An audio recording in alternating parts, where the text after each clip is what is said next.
ಓಂ ಶಾಂತಿ. ಮಧುರಾತಿ ಮಧುರ ಶಿವ ಪರಮಾತ್ಮ ತಂದೆಯ ಮಧುರ ಮಹಾವಾಕ್ಯವನ್ನು ಕೇಳೋಣ. ಇಂದಿನ ಮುರಳಿಯ ದಿನಾಂಕವಾಗಿದೆ 13/1/2026. ಪ್ರಾತಃ ಮುರಳಿ ಬಾಪ್ತಾದ ಮಧುಬನ್. ಮಧುರ ಮಕ್ಕಳೇ, ತಂದೆಯ ಶ್ರೀಮತಕ್ಕೆ ಗೌರವ ಕೊಡುವುದು ಎಂದರೆ ಮುರಳಿಯನ್ನೆಂದೂ ತಪ್ಪಿಸದಿರುವುದು, ಪ್ರತಿಯೊಂದು ಆಜ್ಞೆಯ ಪಾಲನೆ ಮಾಡುವುದು. ಪ್ರಶ್ನೆಯಾಗಿದೆ, ಒಂದು ವೇಳೆ ನೀವು ಮಕ್ಕಳೊಂದಿಗೆ ಯಾರಾದರೂ ರಾಜಿ ಖುಷಿಯಾಗಿದ್ದೀರಾ ಎಂದು ಕೇಳಿದರೆ ನೀವು ಯಾವ ಉತ್ತರವನ್ನು ನಶೆಯಿಂದ ಕೊಡಬೇಕು? ತುಂಬ ಖುಷಿಯಾಗಿದ್ದೀರಾ ಅಂತ ಕೇಳಿದರೆ ಯಾವ ಉತ್ತರವನ್ನು ನಶೆಯಿಂದ ಕೊಡಬೇಕು ಅಂತಿದ್ದಾರೆ ಬಾಬಾರವರು. ಉತ್ತರ ಹೇಳಿರಿ, ಪರಬ್ರಹ್ಮನಲ್ಲಿರುವ ಪರಮಾತ್ಮನನ್ನು ಪಡೆಯುವ ಇಚ್ಛೆ ಇತ್ತು, ಅವರು ಸಿಕ್ಕಿಬಿಟ್ಟರು. ಅಂದ ಮೇಲೆ ಇನ್ನೇನು ಬೇಕು? ಏನನ್ನು ಪಡೆಯಬೇಕಿತ್ತೋ ಅದನ್ನು ಪಡೆದುಕೊಂಡೆವು. ನೀವು ಈಶ್ವರನ ಮಕ್ಕಳಿಗೆ ಯಾವುದೇ ಮಾತಿನ ಚಿಂತೆ ಇಲ್ಲ. ತಂದೆಯು ನಿಮ್ಮನ್ನು ತನ್ನವರನ್ನಾಗಿ ಮಾಡಿಕೊಂಡರು, ನಿಮ್ಮ ಮೇಲೆ ಕಿರೀಟವನ್ನಿಟ್ಟರು. ಅಂದ ಮೇಲೆ ಇನ್ಯಾವ ಮಾತಿನ ಚಿಂತೆ ಇದೆ?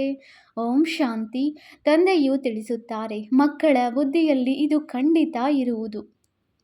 ಶಿವ ತಂದೆಯೂ ಆಗಿದ್ದಾರೆ, ಶಿಕ್ಷಕನೂ ಆಗಿದ್ದಾರೆ, ಸದ್ಗುರುವೂ ಆಗಿದ್ದಾರೆ.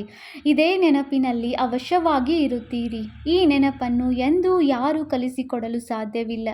ತಂದೆಯೇ ಕಲ್ಪಕಲ್ಪವೂ ಬಂದು ಕಲಿಸುತ್ತಾರೆ. ಅವರೇ ಜ್ಞಾನಸಾಗರ, ಪತಿತ ಪಾವನನೂ ಆಗಿದ್ದಾರೆ. ಅವರು ತಂದೆ, ಶಿಕ್ಷಕ, ಗುರುವೂ ಆಗಿದ್ದಾರೆ. ಈಗ ಜ್ಞಾನದ ಮೂರನೆಯ ನೇತ್ರವೂ ಸಿಕ್ಕಿದೆ. ಆದ್ದರಿಂದ ಇದನ್ನು ಈಗ ತಿಳಿದುಕೊಳ್ಳುತ್ತೀರಿ. ಬಲೆ, ನಾವು ಅವರ ಮಕ್ಕಳು ಎಂಬುದನ್ನು ತಿಳಿದುಕೊಂಡಿರಬಹುದು, ಆದರೆ ತಂದೆಯನ್ನೇ ಮರೆತು ಹೋಗುತ್ತಾರೆ. ಅಂದ ಮೇಲೆ ಶಿಕ್ಷಕ, ಗುರುಗಳು ಹೇಗೆ ನೆನಪಿಗೆ ಬರುವರು?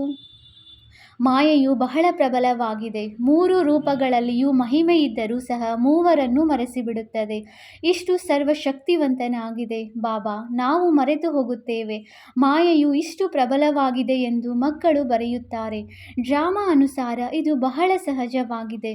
ಮಕ್ಕಳಿಗೆ ಗೊತ್ತಿದೆ, ಈ ರೀತಿ ಎಂದೂ ಯಾರೂ ಇರಲು ಸಾಧ್ಯವಿಲ್ಲ. ಒಬ್ಬರೇ ತಂದೆಯು ಶಿಕ್ಷಕ ಮತ್ತು ಸತ್ಯವಾದ ಸದ್ಗುರುವೂ ಆಗಿದ್ದಾರೆ. ಇದರಲ್ಲಿ ಯಾವುದೇ ಸುಳ್ಳಿನ ಮಾತಿಲ್ಲ. ಆಂತರ್ಯದಲ್ಲಿ ತಿಳಿದುಕೊಳ್ಳಬೇಕಲ್ಲವೇ? ಆದರೆ ಮಾಯೆಯು ಮರೆಸಿಬಿಡುತ್ತದೆ. ಬಾಬಾ, ನಾವು ಸೋಲನ್ನು ಅನುಭವಿಸುತ್ತೇವೆಂದು ಹೇಳುತ್ತಾರೆ. ಅಂದ ಮೇಲೆ ಹೆಜ್ಜೆ ಹೆಜ್ಜೆಯಲ್ಲಿ ಪದುಮವು ಹೇಗಿರುತ್ತದೆ? ದೇವತೆಗಳಿಗೆ ಪದಮದ ಗುರುತನ್ನು ತೋರಿಸುತ್ತಾರೆ, ಎಲ್ಲರಿಗೂ ತೋರಿಸುವುದಿಲ್ಲ. ಇದು ಈಶ್ವರನ ವಿದ್ಯೆಯಾಗಿದೆ, ಮನುಷ್ಯರದಲ್ಲ. ಇಂತಹ ವಿದ್ಯೆಯು ಎಂದೂ ಮನುಷ್ಯರದಾಗಿರಲು ಸಾಧ್ಯವಿಲ್ಲ. ಬಲೆ, ದೇವತೆಗಳ ಮಹಿಮೆ ಮಾಡಲಾಗುತ್ತದೆ. ಆದರೂ ಸಹ ಶ್ರೇಷ್ಠಾತಿ ಶ್ರೇಷ್ಠನು ಒಬ್ಬ ತಂದೆಯಾಗಿದ್ದಾರೆ. ಬಾಕಿ ದೇವತೆಗಳದು ಯಾವುದೇ ಹೆಗ್ಗಳಿಕೆ ಇಲ್ಲ. ಇಂದು ಗುಲಾಮರು, ನಾಳೆ ರಾಜರಾಗುವರು. ನೀವೀಗ ಇಂತಹ ಲಕ್ಷ್ಮೀನಾರಾಯಣರಾಗುವ ಪುರುಷಾರ್ಥ ಮಾಡುತ್ತಿದ್ದೀರಿ. ನಿಮಗೆ ತಿಳಿದಿದೆ, ಈ ಪುರುಷಾರ್ಥದಲ್ಲಿ ಅನೇಕರು ಅನುತ್ತೀರ್ಣರಾಗುತ್ತಾರೆ. ಕಲ್ಪದ ಹಿಂದೆ ಎಷ್ಟು ತೇರ್ಗಡೆಯಾಗಿದ್ದರೋ ಅಷ್ಟೇ ಓದುತ್ತಾರೆ. ವಾಸ್ತವದಲ್ಲಿ ಇದು ಬಹಳ ಸಹಜ ಜ್ಞಾನವಾಗಿದೆ, ಆದರೆ ಮಾಯೆಯು ಮರೆಸಿಬಿಡುತ್ತದೆ. ತಂದೆಯು ಹೇಳುತ್ತಾರೆ, ಮಕ್ಕಳೇ ತಮ್ಮ ಚಾರ್ಟನ್ನಿಡಿ ಎಂದು. ಆದರೆ ಮಕ್ಕಳು ಇಡುವುದಿಲ್ಲ. ಎಲ್ಲಿಯವರೆಗೆ ಕುಳಿತು ಬರೆಯುವುದು? ಒಂದು ವೇಳೆ ಬರೆದರೂ ಸಹ ಪರಿಶೀಲನೆ ಮಾಡಿಕೊಳ್ಳುತ್ತಾರೆ.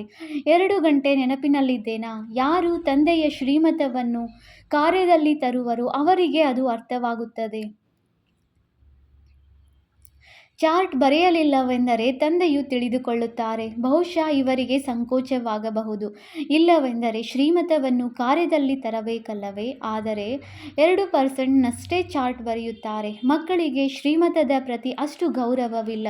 ಮುರುಳಿಯು ಸಿಗುತ್ತಿದ್ದರೂ ಸಹ ಓದುವುದಿಲ್ಲ. ಹೃದಯದಲ್ಲಿ ಇದು ಖಂಡಿತ ಎನಿಸುತ್ತಿರಬಹುದು. ತಂದೆಯು ಸತ್ಯವನ್ನೇ ಹೇಳುತ್ತಾರೆ. ನಾವು ಮುರುಳಿಯನ್ನೇ ಓದುವುದಿಲ್ಲವೆಂದರೆ ಅನ್ನರಿಗೇನು ತಿಳಿಸುತ್ತೇವೆ?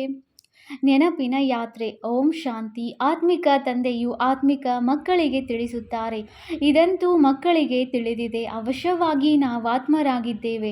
ನಮಗೆ ಪರಮಪಿತ ಪರಮಾತ್ಮನು ಓದಿಸುತ್ತಿದ್ದಾರೆ ಮತ್ತು ಏನು ಹೇಳುತ್ತಾರೆ? ಮಕ್ಕಳೇ, ನನ್ನನ್ನು ನೆನಪು ಮಾಡಿದರೆ ನೀವು ಸ್ವರ್ಗದ ಮಾಲೀಕರಾಗುವಿರಿ. ಇದರಲ್ಲಿ ತಂದೆಯು ಬಂದು ಬಿಟ್ಟರು, ವಿದ್ಯೆ ಮತ್ತು ಓದಿಸುವವರು ಬಂದು ಬಿಟ್ಟರು, ಸದ್ಗತಿದಾತ ಬಂದು ಬಿಟ್ಟರು. ಕೆಲವೇ ಶಬ್ದಗಳಲ್ಲಿ ಇಡೀ ಜ್ಞಾನವು ಬಂದು ಬಿಡುತ್ತದೆ. ಇದನ್ನು ರಿವೈಸ್ ಮಾಡಿಕೊಳ್ಳುವುದಕ್ಕಾಗಿಯೇ ನೀವಿಲ್ಲಿಗೆ ಬರುತ್ತೀರಿ. ತಂದೆಯೂ ಸಹ ಇದನ್ನೇ ತಿಳಿಸಿಕೊಡುತ್ತಾರೆ. ಏಕೆಂದರೆ ಬಾಬಾ, ನಮಗೆ ಮರೆತು ಹೋಗುತ್ತದೆ ಎಂದು ನೀವು ಹೇಳುತ್ತೀರಿ, ಆದ್ದರಿಂದ ರಿವೈಸ್ ಮಾಡಲು ಇಲ್ಲಿಗೆ ಬರುತ್ತೀರಿ. ಬಲೆ, ಕೆಲವರು ಇಲ್ಲಿಯೇ ಇದ್ದರೂ ಸಹ ರಿವೈಸ್ ಮಾಡುವುದಿಲ್ಲ. ಅವರ ಅದೃಷ್ಟದಲ್ಲಿ ಇಲ್ಲ. ಪುರುಷಾರ್ಥವನ್ನಂತೂ ತಂದೆಯು ಮಾಡಿಸುತ್ತಾರೆ. ಭಾಗ್ಯವನ್ನು ಮಾಡಿಸುವವರು ಒಬ್ಬ ತಂದೆಯೇ ಆಗಿದ್ದಾರೆ. ಇದರಲ್ಲಿ ಯಾರ ಬಳಿಯೂ ವಿಶೇಷತೆಯೂ ಇಲ್ಲ, ಅಥವಾ ಯಾರಿಗೂ ವಿಶೇಷವಾದ ವಿದ್ಯಾಭ್ಯಾಸವಿಲ್ಲ. ಆ ವಿದ್ಯೆಯಲ್ಲಾದರೆ ವಿಶೇಷವಾಗಿ ಓದಿಸಲು ಶಿಕ್ಷಕರನ್ನು ಕರೆಸುತ್ತಾರೆ. ಇಲ್ಲಂತೂ ತಂದೆಯು ಆ ಅದೃಷ್ಟವನ್ನು ರೂಪಿಸಲು ಎಲ್ಲರಿಗೆ ಓದಿಸುತ್ತಾರೆ. ಒಬ್ಬೊಬ್ಬರನ್ನು ಬೇರೆಯಾಗಿ ಕುಳ್ಳರಿಸಿ ಎಲ್ಲಿಯವರೆಗೆ ಓದಿಸುವರು? ಎಷ್ಟೊಂದು ಮಂದಿ ಮಕ್ಕಳಿದ್ದಾರೆ. ಆ ವಿದ್ಯೆಯಲ್ಲಾದರೆ ಯಾರಾದರೂ ಹಿರಿಯ ವ್ಯಕ್ತಿಗಳ ಮಕ್ಕಳಾಗಿದ್ದರೆ ಅವರಿಗೆ ವಿಶೇಷವಾಗಿ ಓದಿಸುತ್ತಾರೆ. ಶಿಕ್ಷಕರಿಗೆ ತಿಳಿದಿರುತ್ತದೆ, ಇವರು ಮಂದವಾಗಿದ್ದಾರೆ, ಆದ್ದರಿಂದ ಇವರನ್ನು ಸ್ಕಾಲರ್ಶಿಪ್ ತೆಗೆದುಕೊಳ್ಳಲು ಯೋಗ್ಯರನ್ನಾಗಿ ಮಾಡಬೇಕೆಂದು. ಈ ತಂದೆಯಂತೂ ಆ ರೀತಿ ಮಾಡುವುದಿಲ್ಲ. ಇವರು ಎಲ್ಲರಿಗೂ ಒಂದೇ ಸಮಾನಾಗಿ ಓದಿಸುತ್ತಾರೆ. ಆ ಶಿಕ್ಷಕರದು ಅಧಿಕ ಪುರುಷಾರ್ಥ ಮಾಡಿಸುವುದಾಗಿದೆ. ಆದರೆ ಇಲ್ಲಂತೂ ಯಾರಿಗೂ ಬೇರೆಯಾಗಿ ಅಧಿಕ ಪುರುಷಾರ್ಥ ಮಾಡಿಸುವುದಿಲ್ಲ. ಅಧಿಕ ಪುರುಷಾರ್ಥವೆಂದರೆ ಶಿಕ್ಷಕರು ಸ್ವಲ್ಪ ಕೃಪೆ ತೋರುತ್ತಾರೆ. ಬಲೆ, ಹೀಗೆ ಹಣ ತೆಗೆದುಕೊಳ್ಳುತ್ತಾರೆ, ವಿಶೇಷವಾಗಿ ಸಮಯ ಕೊಟ್ಟು ಓದಿಸುತ್ತಾರೆ. ಇದರಿಂದ ಅವರು ಹೆಚ್ಚು ಓದಿ ಬುದ್ಧಿವಂತರಾಗುತ್ತಾರೆ. ಇಲ್ಲಂತೂ ಹೆಚ್ಚಿನದಾಗಿ ಏನನ್ನೂ ಓದುವಂತಿಲ್ಲ. ಇಲ್ಲಿನ ಮಾತೇ ಹೊಸದಾಗಿದೆ. ತಂದೆಯು ಒಂದೇ ಮಹಾಮಂತ್ರವನ್ನು ಕೊಡುತ್ತಾರೆ, ಮನ್ಮನಾಭವ. ನೆನಪಿನಿಂದ ಏನಾಗುತ್ತದೆ ಎಂಬುದನ್ನು ಸಹ ತಿಳಿದುಕೊಂಡಿದ್ದೀರಿ. ತಂದೆಯೇ ಪತಿತ ಪಾವನನಾಗಿದ್ದಾರೆ. ಅವರನ್ನು ನೆನಪು ಮಾಡುವುದರಿಂದಲೇ ಪಾವನರಾಗುತ್ತೇವೆ. ಈಗ ನೀವು ಮಕ್ಕಳಿಗೆ ಜ್ಞಾನವಿದೆ. ಎಷ್ಟು ನೆನಪು ಮಾಡುವಿರೋ ಅಷ್ಟು ಪಾವನರಾಗುವಿರಿ. ಕಡಿಮೆ ನೆನಪು ಮಾಡಿದರೆ ಕಡಿಮೆ ಪಾವನರಾಗುವಿರಿ. ಇದು ನೀವು ಮಕ್ಕಳ ಪುರುಷಾರ್ಥವನ್ನು ಅವಲಂಬಿಸಿದೆ. ಬೇಹದ್ದಿನ ತಂದೆಯನ್ನು ನೆನಪು ಮಾಡಿ ನಾವು ಈ ರೀತಿಯಾಗಬೇಕು. ಈ ಲಕ್ಷ್ಮೀನಾರಾಯಣರ ಮಹಿಮೆಯನ್ನಂತೂ ಪ್ರತಿಯೊಬ್ಬರೂ ತಿಳಿದುಕೊಂಡಿದ್ದಾರೆ. ತಾವು ಪುಣ್ಯಾತ್ಮರಾಗಿದ್ದೀರಿ, ನಾವು ಪಾಪಾತ್ಮರಾಗಿದ್ದೇವೆಂದು ಹೇಳುತ್ತಾರೆ. ಅನೇಕ ಮಂದಿರಗಳಾಗಿವೆ. ಅಲ್ಲಿಗೆ ಎಲ್ಲರೂ ಏನು ಮಾಡಲು ಹೋಗುತ್ತಾರೆ? ದರ್ಶನದಿಂದ ಲಾಭವೇನೂ ಆಗುವುದಿಲ್ಲ. ಒಬ್ಬರು ಇನ್ನೊಬ್ಬರನ್ನು ನೋಡಿ ಹೊರಟು ಹೋಗುತ್ತಾರೆ. ಕೇವಲ ದರ್ಶನ ಮಾಡಲು ಹೋಗುತ್ತಾರೆ. ಇಂಥವರು ಯಾತ್ರೆಗೆ ಹೋಗುತ್ತಿದ್ದಾರೆ, ನಾವು ಹೋಗೋಣವೆಂದು ಹೋಗುತ್ತಾರೆ. ಇದರಿಂದೇನಾಗುವುದು? ಏನೂ ಇಲ್ಲ. ನೀವು ಮಕ್ಕಳು ಸಹ ಯಾತ್ರೆಗಳನ್ನು ಮಾಡಿದ್ದೀರಿ. ಹೇಗೆ ಅನ್ಯ ಹಬ್ಬಗಳನ್ನು ಆಚರಿಸುವರೋ ಹಾಗೆಯೇ ಈ ಯಾತ್ರೆಯನ್ನು ಒಂದು ಹಬ್ಬವೆಂದು ತಿಳಿಯುವರು. ನೀವು ಸಹ ನೆನಪಿನ ಯಾತ್ರೆಯನ್ನು ಒಂದು ಹಬ್ಬವೆಂದು ತಿಳಿಯುತ್ತೀರಿ. ನೀವು ನೆನಪಿನ ಯಾತ್ರೆಯಲ್ಲಿರುತ್ತೀರಿ. ಒಂದೇ ಶಬ್ದವಾಗಿದೆ, ಮನ್ಮನಾಭವ. ಈ ನಿಮ್ಮ ಯಾತ್ರೆಯು ಮನ್ಮನಾಭವ ಆಗಿದೆ. ನಾವು ಅನಾದಿಯಿಂದಲೂ ಈ ಯಾತ್ರೆಗಳನ್ನು ಮಾಡುತ್ತಾ ಬಂದಿದ್ದೇವೆ ಎಂದು ಅವರು ಸಹ ಹೇಳುತ್ತಾರೆ. ಆದರೆ ನಾವು ಕಲ್ಪಕಲ್ಪವೂ ಈ ಯಾತ್ರೆ ಮಾಡುತ್ತೇವೆ, ತಂದೆಯು ಬಂದು ಈ ಯಾತ್ರೆಯನ್ನು ಕಲಿಸುತ್ತಾರೆಂದು ನೀವೀಗ ಜ್ಞಾನ ಸಹಿತವಾಗಿ ಹೇಳುತ್ತೀರಿ. ಅವರು 4 ಧಾಮಗಳನ್ನು ಪ್ರತಿ ಜನ್ಮದಲ್ಲಿ ಯಾತ್ರೆ ಮಾಡುತ್ತಲೇ ಬರುತ್ತಾರೆ. ಇಲ್ಲಂತೂ ಬೇಹದ್ದಿನ ತಂದೆಯು ತಿಳಿಸುತ್ತಾರೆ, ನನ್ನನ್ನು ನೆನಪು ಮಾಡಿದರೆ ನೀವು ಪಾವನರಾಗುವಿರಿ. ಯಾತ್ರೆಯಿಂದ ನೀವು ಪಾವನರಾಗುವಿರಿ ಎಂಬ ಮಾತನ್ನು ಮತ್ಯಾರೂ ಹೇಳುವುದಿಲ್ಲ. ಮನುಷ್ಯರು ಯಾತ್ರೆಗೆ ಹೋಗುತ್ತಾರೆಂದರೆ ಆ ಸಮಯದಲ್ಲಿ ಪಾವನರಾಗಿರುತ್ತಾರೆ. ಇತ್ತೀಚೆಗಂತೂ ಅಲ್ಲಿಯೂ ಸಹ ಕೊಳಕಾಗಿ ಬಿಟ್ಟಿದೆ, ಪಾವನರಾಗಿರುವುದಿಲ್ಲ. ಈ ಆತ್ಮಿಕ ಯಾತ್ರೆಯ ಬಗ್ಗೆ ಯಾರಿಗೂ ತಿಳಿದಿಲ್ಲ. ಈಗ ನಿಮಗೆ ತಂದೆಯು ತಿಳಿಸಿದ್ದಾರೆ. ಇದು ಸತ್ಯವಾದ ನೆನಪಿನ ಯಾತ್ರೆಯಾಗಿದೆ. ಆ ಯಾತ್ರೆಗಾಗಿ ಸುತ್ತಾಡಲು ಹೋಗುತ್ತಾರೆ. ಆದರೂ ಸಹ ಹೇಗಿದ್ದವರು ಹಾಗೆಯೇ ಉಳಿದು ಬಿಡುತ್ತಾರೆ. ಕೇವಲ ಸುತ್ತಾಡುತ್ತಿರುತ್ತಾರೆ. ಹೇಗೆ ವಾಸ್ಕೋಡಿಗಾಮನು ಸೃಷ್ಟಿಯನ್ನು ಪರ್ಯಟನೆ ಮಾಡಿದನೋ ಅದೇ ರೀತಿ ಇವರು ಸಹ ಸುತ್ತುತ್ತಿರುತ್ತಾರೆ. 4 ಕಡೆ ಸುತ್ತಿದೆವು, ಆದರೂ ಬಹಳಷ್ಟು ದೂರ ಉಳಿದೆವು ಎಂದು ಗೀತೆಯಲ್ಲಿ ಇದೆಯಲ್ಲವೇ? ಭಕ್ತಿ ಮಾರ್ಗದಲ್ಲಂತೂ ಯಾರೂ ಭಗವಂತನೊಂದಿಗೆ ಮಿಲನ ಮಾಡಿಸಲು ಸಾಧ್ಯವಿಲ್ಲ. ಯಾರಿಗೂ ಭಗವಂತನು ಸಿಗಲಿಲ್ಲ. ಭಗವಂತನಿಂದ ದೂರವೇ ಉಳಿದರು. ಸುತ್ತಾಡಿ ಬಂದು ಪುನಃ ಮನೆಯಲ್ಲಿ ಪಂಚವಿಕಾರಗಳಲ್ಲಿ ಸಿಲುಕುತ್ತಾರೆ. ಅವೆಲ್ಲವೂ ಸುಳ್ಳು ಯಾತ್ರೆಗಳಾಗಿವೆ. ನೀವು ಮಕ್ಕಳು ಈಗ ತಿಳಿದುಕೊಂಡಿದ್ದೀರಿ. ಇದು ಪುರುಷೋತ್ತಮ ಸಂಗಮ ಯುಗವಾಗಿದೆ. ಈಗ ತಂದೆಯು ಬಂದಿದ್ದಾರೆ ಎಂಬ ಮಾತನ್ನು ಕೊನೆಗೊಂದು ದಿನ ಎಲ್ಲರೂ ತಿಳಿದುಕೊಳ್ಳುವರು. ಭಗವಂತನು ಕೊನೆಗೂ ಸಿಗುವರು. ಆದರೆ ಹೇಗೆ, ಇದನ್ನು ಯಾರೂ ತಿಳಿದುಕೊಂಡಿಲ್ಲ. ಇದಂತೂ ಮಧುರಾತಿ ಮಧುರ ಮಕ್ಕಳಿಗೆ ತಿಳಿದಿದೆ. ನಾವು ಶ್ರೀಮತದಂತೆ ಈ ಭಾರತವನ್ನು ಪುನಃ ಸ್ವರ್ಗವನ್ನಾಗಿ ಮಾಡುತ್ತಿದ್ದೇವೆ. ನೀವು ಭಾರತದ ಹೆಸರನ್ನೇ ತೆಗೆದುಕೊಳ್ಳುತ್ತೀರಿ. ಆ ಸಮಯದಲ್ಲಿ ಮತ್ಯಾವುದೇ ಧರ್ಮವಿರುವುದಿಲ್ಲ. ಇಡೀ ವಿಶ್ವವೇ ಪವಿತ್ರವಾಗಿ ಬಿಡುತ್ತದೆ. ಈಗಂತೂ ಅನೇಕ ಧರ್ಮಗಳಿವೆ. ತಂದೆಯು ಬಂದು ನಿಮಗೆ ಇಡೀ ವೃಕ್ಷದ ಜ್ಞಾನವನ್ನು ತಿಳಿಸುತ್ತಾರೆ. ನಿಮಗೆ ಸ್ಮೃತಿ ತರಿಸುತ್ತಾರೆ. ನೀವೇ ದೇವತೆಗಳಾಗಿದ್ದೀರಿ. ನಂತರ ಕ್ಷತ್ರಿಯ, ವೈಶ್ಯ, ಶೂದ್ರರಾದಿರಿ. ಈಗ ನೀವೇ ಬ್ರಾಹ್ಮಣರಾಗಿದ್ದೀರಿ. ಈ ಹಂ ಸೋಹಂನ ಅರ್ಥವನ್ನು ತಂದೆಯು ಎಷ್ಟು ಸಹಜವಾಗಿ ತಿಳಿಸುತ್ತಾರೆ. ಓಂ ಅರ್ಥಾತ್ ನಾನಾತ್ಮ. ಹೀಗೆ ಚಕ್ರವನ್ನು ಸುತ್ತುತ್ತೇನೆ. ಇದನ್ನು ಅವರು ನಾನಾತ್ಮನೇ ಪರಮಾತ್ಮ, ಪರಮಾತ್ಮನೇ ಆತ್ಮನೆಂದು ಹೇಳಿಬಿಡುತ್ತಾರೆ. ಹಂ ಸೋಹಂನ ಯಥಾರ್ಥ ಅರ್ಥವನ್ನು ತಿಳಿದುಕೊಂಡಿರುವವರು ಯಾರೊಬ್ಬರೂ ಇಲ್ಲ. ಆದ್ದರಿಂದ ತಂದೆಯು ತಿಳಿಸುತ್ತಾರೆ, ಈ ಯಾವ ಮಂತ್ರವಿದೆಯೋ ಇದನ್ನು ಪ್ರತಿಕ್ಷಣ ನೆನಪಿಟ್ಟುಕೊಳ್ಳಬೇಕು. ಚಕ್ರವು ಬುದ್ಧಿಯಲ್ಲಿಲ್ಲವೆಂದರೆ ಚಕ್ರವರ್ತಿ ರಾಜರು ಹೇಗಾಗುತ್ತೀರಿ? ಈಗ ನಾವಾತ್ಮರು ಬ್ರಾಹ್ಮಣರಾಗಿದ್ದೇವೆ, ಮತ್ತೆ ನಾವೇ ದೇವತೆಗಳಾಗುತ್ತೇವೆ. ನೀವು ಇದನ್ನು ಯಾರೊಂದಿಗಾದರೂ ಕೇಳಿ, ಯಾರೂ ತಿಳಿಸುವುದಿಲ್ಲ. ಅವರಂತೂ 84 ಜನ್ಮಗಳ ಅರ್ಥವನ್ನು ತಿಳಿದುಕೊಂಡಿಲ್ಲ. ಭಾರತದ ಉತ್ಥಾನ ಹಾಗೂ ಪತನದ ಗಾಯನವಿದೆ. ಇದು ಸರಿಯಾಗಿದೆ. ಸತೋಪ್ರಧಾನ, ಸತೋ ರಜೋ ತಮೋ, ಸೂರ್ಯವಂಶಿ, ಚಂದ್ರವಂಶಿ, ವೈಶ್ಯವಂಶಿ. ಈಗ ನೀವು ಮಕ್ಕಳಿಗೆ ಎಲ್ಲವೂ ಅರ್ಥವಾಗಿದೆ. ಬೀಜರೂಪ ತಂದೆಯನ್ನೇ ಜ್ಞಾನ ಸಾಗರನೆಂದು ಕರೆಯಲಾಗುತ್ತದೆ. ಅವರು ಈ ಚಕ್ರದಲ್ಲಿ ಬರುವುದಿಲ್ಲ. ನಾವು ಜೀವಾತ್ಮರು ಪರಮಾತ್ಮನಾಗಿ ಬಿಡುತ್ತೇವೆಂದಲ್ಲ. ತಂದೆಯು ಕೇವಲ ತಮ್ಮ ಸಮಾನ ಜ್ಞಾನಪೂರ್ಣರನ್ನಾಗಿ ಮಾಡುತ್ತಾರೆಯೇ ಹೊರತು ತಮ್ಮ ಸಮಾನ ಭಗವಂತರನ್ನಾಗಿ ಮಾಡುವುದಿಲ್ಲ. ಈ ಮಾತುಗಳನ್ನು ಬಹಳ ಚೆನ್ನಾಗಿ ತಿಳಿದುಕೊಳ್ಳಬೇಕಾಗಿದೆ. ಆಗ ಬುದ್ಧಿಯಲ್ಲಿ ಚಕ್ರವು ತಿರುಗುತ್ತದೆ.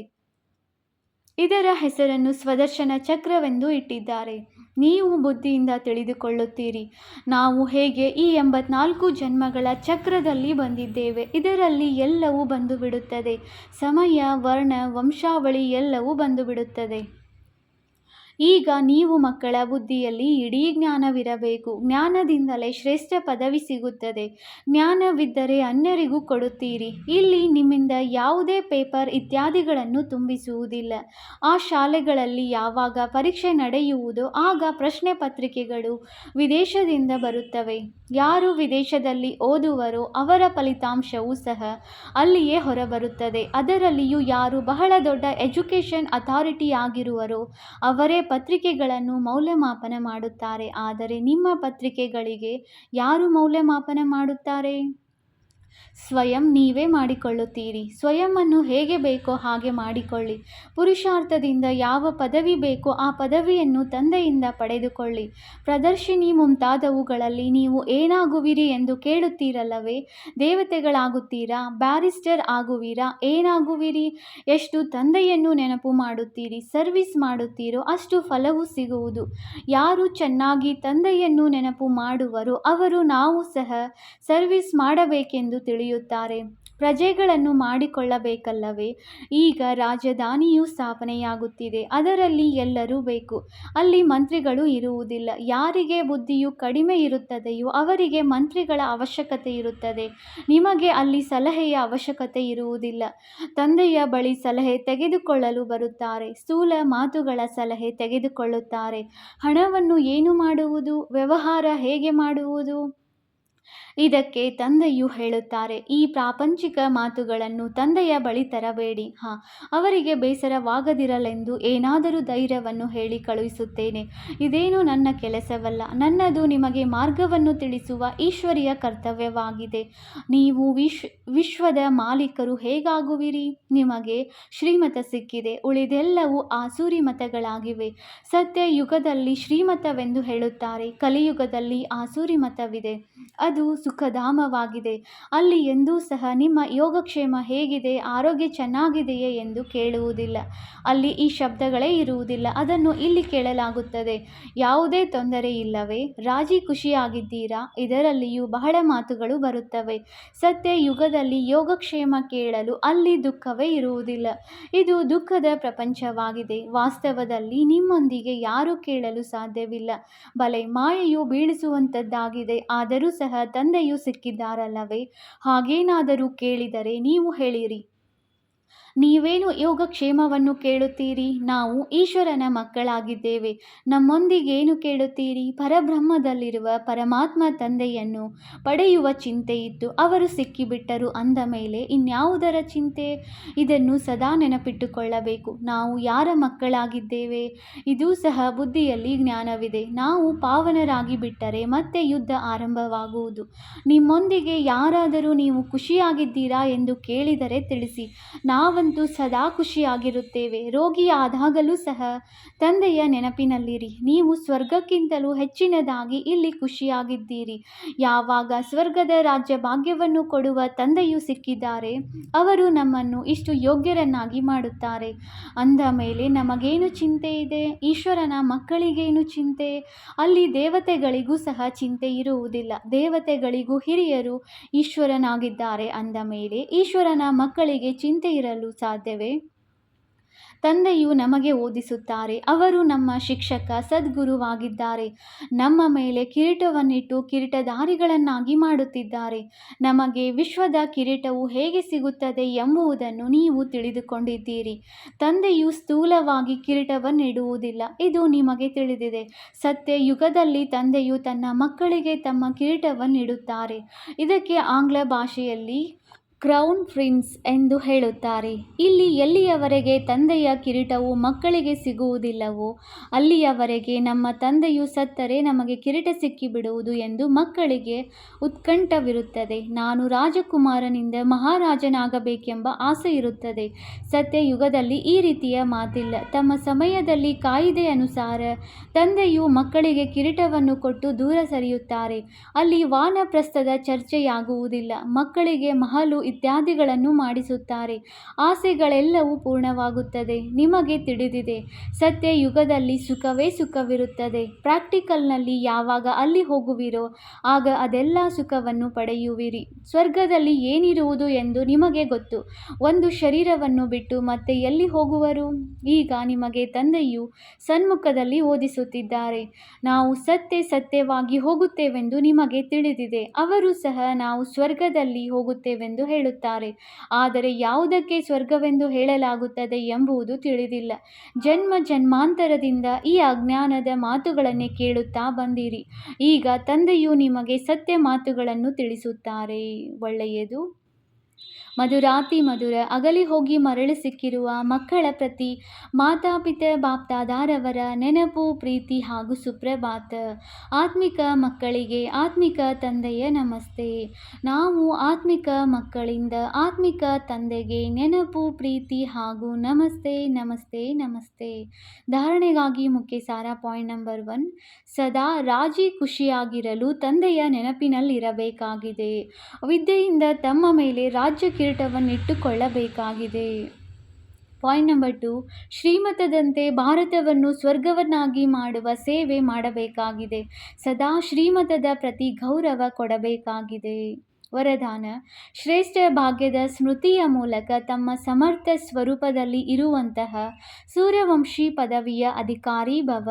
ಯಾರು ಸದಾ ತನ್ನ ಶ್ರೇಷ್ಠ ಭಾಗ್ಯವನ್ನು ಸ್ಮೃತಿಯಲ್ಲಿ ಇಟ್ಟುಕೊಳ್ಳುತ್ತಾರೆಯೋ ಅವರು ಸಮರ್ಥ ಸ್ವರೂಪದಲ್ಲಿರುತ್ತಾರೆ. ಅವರು ಸದಾ ತನ್ನ ಅನಾದಿ ಸತ್ಯ ಸ್ವರೂಪವು ಸ್ಮೃತಿಯಲ್ಲಿ ಇರುತ್ತದೆ. ಕೆಲವೊಮ್ಮೆಗೂ ನಕಲಿ ಚಹರೆಯನ್ನು ಧಾರಣೆ ಮಾಡಿಕೊಳ್ಳುವುದಿಲ್ಲ. ಕೆಲವೊಮ್ಮೆ ಮಾಯೆಯು ನಕಲಿ ಗುಣ ಮತ್ತು ಕರ್ತವ್ಯದ ಸ್ವರೂಪವನ್ನಾಗಿ ಮಾಡಿಬಿಡುತ್ತದೆ. ಕೆಲವರನ್ನು ಕ್ರೋಧಿಯನ್ನಾಗಿ, ಕೆಲವರನ್ನು ಲೋಭಿ, ಕೆಲವರನ್ನು ದುಃಖಿ, ಕೆಲವರನ್ನು ಅಶಾಂತರನ್ನಾಗಿ ಮಾಡಿಬಿಡುತ್ತದೆ.